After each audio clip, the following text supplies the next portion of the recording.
हर कोई आपसे कहता है कि शांत रहो, लेकिन कोई ये नहीं बताता कि कैसे।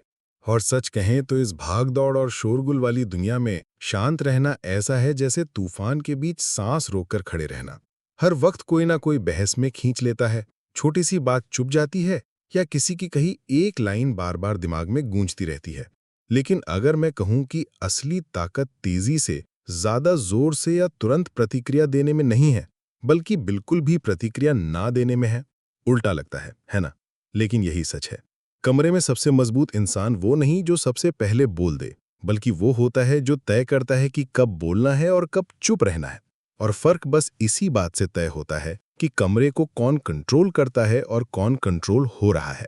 यही असली नाम है भावनात्मक आत्मनियंत्रण का। इस वीडियो में आप सीखेंगे कि कैसे रिएक्ट करना बंद करें और रिस्पॉन्ड करना शुरू करें। आप जानेंगे स्थिरता की असली ताकत और ये भी कि कैसे अपने अंदर ऐसा ठहराव बनाएं जिससे दुनिया का कोई तूफान हिला न सके। ये भावनाओं को दबाने के बारे में नहीं है, ये है अराजकता से नियंत्रण वापस लेने के बारे में। क्योंकि जो लोग ये कला सीख लेते हैं वे दूसरों के लिए आसानी से मैन्युपुलेट होने वाले नहीं रहते, बल्कि अविस्मरणीय बन जाते हैं। वो जो सुकून मिलता है जब आप तुरंत पलटकर किसी को जवाब देते हैं जिसने आपकी बेइज्जती की, वो तेज धार वाला जवाब, वो गुस्से भरा रिएक्शन, उस वक्त लगता है कि आपने कंट्रोल वापस ले लिया। लेकिन सच्चाई ये है कि उस पल आपने कंट्रोल खो दिया। क्योंकि जब आप बिना सोचे समझे प्रतिक्रिया देते हैं तो आप असल में अपने भावनाओं के हाथ की कठपुतली बन जाते हैं। गुस्सा ड्राइविंग सीट पर बैठ जाता है और आप सिर्फ यात्री रह जाते हैं। जो आपको ताकत लगता है वो अक्सर सिर्फ घबराहट होती है, आत्मविश्वास का नकाब पहनकर। रिएक्टिव इंसान असल में सम्मान नहीं कमा रहा होता, बल्कि उसे पीछा कर रहा होता है, और दूसरे लोग ये महसूस कर लेते हैं। सोचिए, आप किसे ज्यादा मानते हैं, वो जो शोर मचाता है या वो जो चुपचाप हर इंसल्ट को ऐसे झेल लेता है जैसे पत्थर पर हवा का झोंका? उनकी चुप्पी में गुरुत्वाकर्षण होता है। यही असली ताकत है। असल बात क्या है? आपके और आपकी रिएक्शन के बीच एक बहुत छोटा सा पल होता है। यही पल आपकी असली शक्ति है। ज्यादातर लोग इस पल को मिस कर देते हैं। ट्रैफिक में किसी ने काटा और तुरंत गुस्सा, किसी ने ताना मारा और तुरंत अहंकार भड़क गया।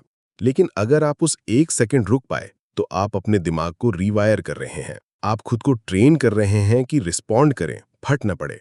ये कमजोरी नहीं है, ये परिपक्वता है। अब सवाल ये है कि अगर आप अपनी भावनाएं नहीं हैं तो आप कौन हैं? गुस्सा, जलन, अभिमान, ये सब सिर्फ संकेत हैं, आपकी पहचान नहीं। बादल आ जाते हैं, तूफान उठते हैं, लेकिन आसमान तो वही रहता है। आप वही आसमान हैं। आपकी भावनाएं बस मौसम है। जब आप खुद को ऑब्जर्वर की तरह देखने लगते हैं तब आपके पास चॉइस आ जाती है, और चॉइस ही आजादी है। दुनिया तेज रिएक्शंस को ग्लोरीफाई करती है। जल्दी जवाब दो, जोर से जवाब दो। लेकिन असल हथियार है स्थिरता। एक शांत दिमाग शोर के बीच सबसे ज्यादा तेज सुनाई देता है, और यही चुप्पी लोगों को हिला देती है। लोग आपको तभी इज्जत देते हैं जब आप दबाव में भी टूटते नहीं। जिस पल आप गुस्से से फटते हैं उसी पल आप कमजोर साबित होते हैं। यही वजह है कि असली ताकत चुप्पी में है। कभी कभी ना बोलना ही सबसे गहरी चोट करता है, क्योंकि चुप्पी रणनीति है, कमजोरी नहीं। याद रखिए, भावनात्मक डिटैचमेंट ठंडा या बेरहम होना नहीं है। इसका मतलब है कि आप भावनाओं से भागते नहीं, बल्कि उन्हें देखते हैं और तय करते हैं कि किसे महत्व देना है और किसे नहीं। ये है भावनात्मक परिपक्वता। और इसका अभ्यास कैसे करें? हर दिन बस एक चीज कीजिए, रुकिए और देखिए। गुस्से वाला मैसेज भेजने से पहले, किसी पर चिल्लाने से पहले, बहस में कूदने से पहले रुकिए। खुद से पूछिए, क्या ये मेरी शांति से बड़ा है या मेरी चुप्पी ही मेरी असली ताकत है? धीरे धीरे ये आपका नेचर बन जाएगा, और एक दिन आप खुद को तूफान के बीच भी अड़िग पाएंगे।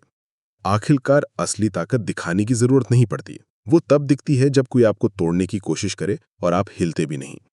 तो अगली बार जब कोई आपको भड़काने की कोशिश करे, आप तय करेंगे कि वो आपको रिएक्शन देगा या आप उसे अपनी मौन उपस्थिति से असहज करेंगे। याद रखिए, असली ताकत दूसरों को कंट्रोल करने में नहीं, बल्कि खुद को कंट्रोल करने में है। तो अगली बार जब आपको लगे कि जवाब देना है, पलटवार करना है, तो खुद से पूछिए, क्या ये मेरी शांति से बड़ा है या मेरी चुप्पी ही मेरी असली ताकत है? अगर आप ये अभ्यास करते रहे, रुकना, देखना, सांस लेना और चुनना, तो धीरे धीरे आप वो शांत, साफ और अडिग इंसान बनेंगे जिसे कोई हिला नहीं सकता। और जब आप उस मुकाम पर पहुंचेंगे, लोग आपकी आवाज से नहीं, आपकी उपस्थिति से प्रभावित होंगे। अगर ये संदेश आपके दिल तक पहुंचा तो इसे शेयर कीजिए, क्योंकि जितना हम अपनी भावनाओं को मास्टर करेंगे, उतना ही दुनिया हमें मास्टर नहीं कर पाएगी।